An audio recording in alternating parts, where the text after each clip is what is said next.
has arrived. 11 a.m. 2 days. 2 days in Mackenzie. Yes. So should be less than an hour now. Put my brake bag on.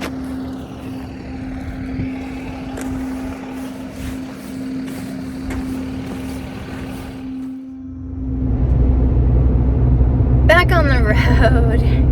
Yes. So yeah, it's about noon. Day 4, Victoria to Yellowknife. Taking longer than I thought. So today I'm going to be going up the Alaska Highway through northern British Columbia. And I have a cabin in the Northwest Territories. I was hoping to make it there tonight, but it will be impossible. So I'll just see how far I get. And it is what it is. So just gonna enjoy the drive.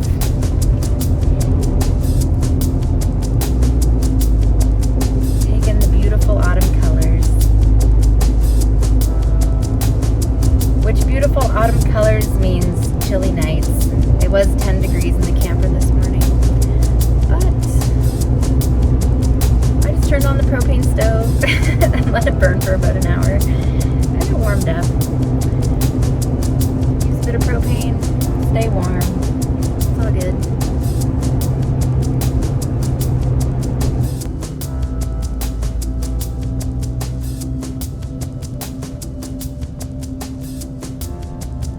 5 p.m. Made it to the Alaska Highway.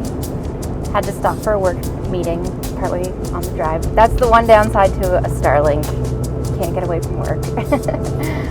Anyway, with the tire and the brakes and yeah, just getting a slow start. Not making such good progress today, but the drive has been beautiful.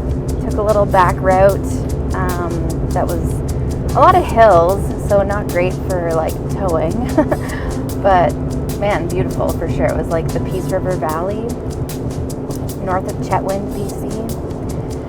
And now I'm north of Fort St. John, heading up to the Northwest Territories. I'll probably stop in Fort Nelson or maybe a little further north. There's a little campsite I know of. So yeah, I mean, overall not the worst day, but just slow start. So now I'm getting behind. I do need to get to Yellowknife for work. I'm a day behind on my travels, so I think 3 days into driving with the trailer, yeah, not as bad as I thought. I think like with anything, once you get used to it, it's just not as intimidating. So haven't really had to turn around at all, which is good. But you know, I think if I was driving through big cities, it might be a little different. But I'm kind of out on the open road, small towns, so not so bad, not so bad. If you ever want to go on a road trip and you're nervous about driving a camper, just do it. Go for it. It won't be that bad. It'll be fun. And actually, honestly, when the car broke down, or the brake, it was very nice to be able to just sleep in the camper and not have to worry about hotels. So yeah, definitely like a little turtle vibe happening, which is kind of fun.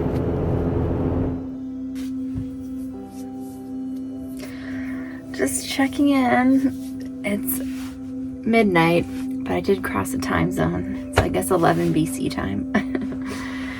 Oh, I was going to camp near Fort Nelson, BC, and I missed the turnoff.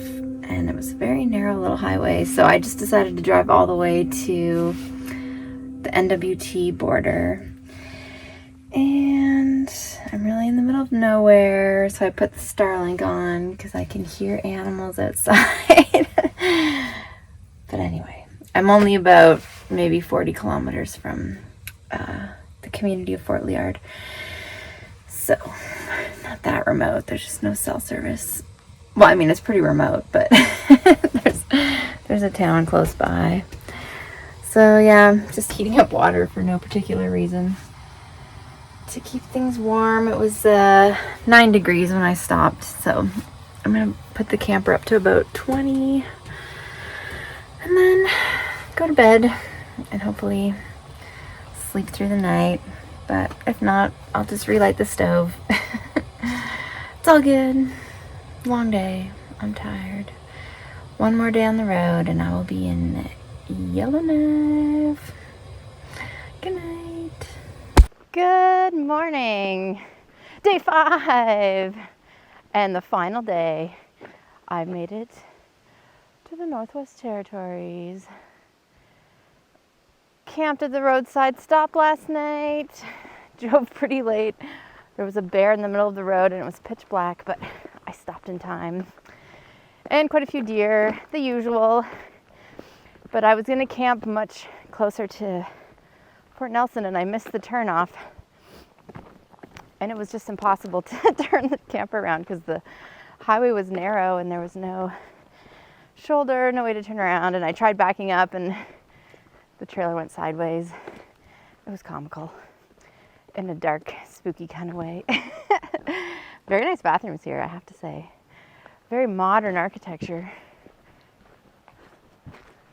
Look at this.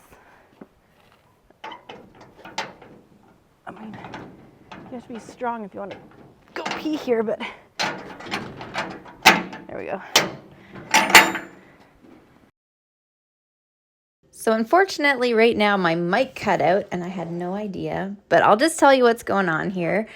I have about 200 kilometers to drive on a dirt highway until I get to my cabin. And it's super dusty. So when I was driving, I think when I was going over a construction site, it was super bouncy. And there was this magnetic cover for the electrical box and it fell off, which really sucks because it actually worked pretty well. And it's something the previous owner had kind of fabricated. So I found this little pizza box from last night's dinner and I'm just going to duct tape it over top to keep the dust out. And also, I've driven down this road before and I know dust gets in everywhere, so I'm duct taping the door shut as well. And yeah, let's get going on this dusty little highway, the Liard Trail, Highway 7, Northwest Territories.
I turned on my Starlink and I'm about maybe 50 kilometers from my cabin, so I'm gonna try to get in touch with the neighbor because I kind of know how to change a car tire, but I don't know about a truck tire.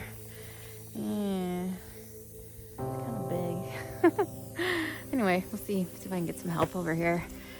I hate to not be self-sufficient, but it's tricky stuff. I had so much faith in these truck tires because they're so big. I didn't think I'd get flat. Okay, I mean, I can't film all this and do it at the same time, but I'm gonna try to change the tire on my own. Oh my God. So I'm gonna take this off, take the camper off, and then underneath I gotta get this tire out, and then I gotta jack up the truck, and then I gotta take the tire off. Ugh. but you never know. Maybe someone will drive by and help. Someone's here. Help has arrived.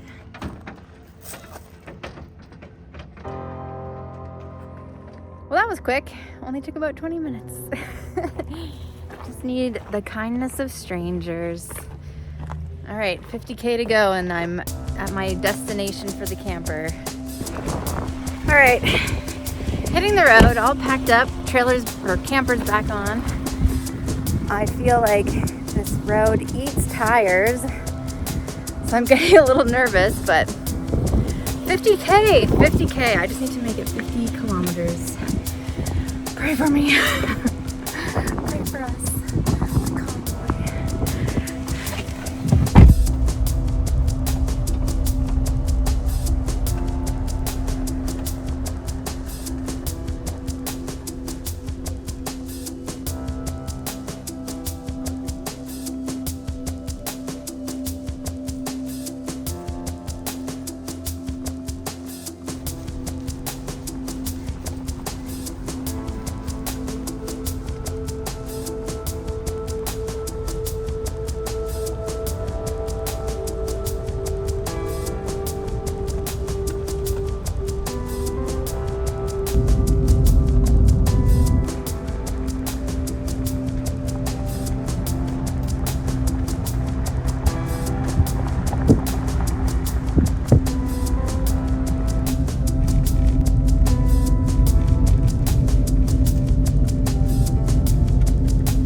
Well, it's kind of tight quarters, but I think I'll just leave it on an angle.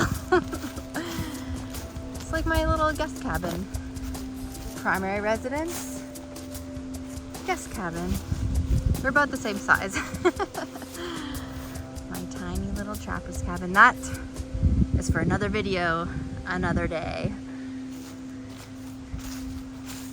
But I think I should be able to pull out of here. Unhitch. Yeah, no, I got this. I can do this. All right, it's my last little check-in before I hit the road. I'm gonna leave the camper here as like an overwinter spot, winter storage. Maybe in the spring. Well, in the spring, I am hoping to sell it. So if you're watching this video and you like the camper, and even in the comments, if you want to say what you think a camper like this might be worth, it's helpful for me to know if I list it. But I think if I bring it up to Yellowknife, I'm going to actually do it in the winter, like in the spring when the snow's still on the ground, because that dirt road was wreaking havoc. Even with the duct tape, there's some dust in here that got in through the windows and that flat tire. And I can just see a little bit of wear and tear already from like 150 kilometers on dirt highway. So there's still another maybe 200 kilometers of dirt highway before I hit the pavement again if I go up to Yellowknife. But in the winter, it's just the road's frozen and it's got snow on it and it's just like pavement really. So it has actually, ironically, nicer driving in the winter on that dirt highway. But yeah, it was a great trip. It was long. Definitely had a few little mechanical issues. I kind of had a feeling, like I knew it was a long way to go. So wish I'd serviced the tires on the camper before I left. And misadventures, all part of the Backroad Diaries. And speaking of Backroad Diaries, this is a new channel that I'm starting, so feel free to subscribe. And let me know if there's any cool content from the Northwest Territories or remote parts of Canada that you'd love to see, and maybe I'll go check it out. All right, until the next adventure.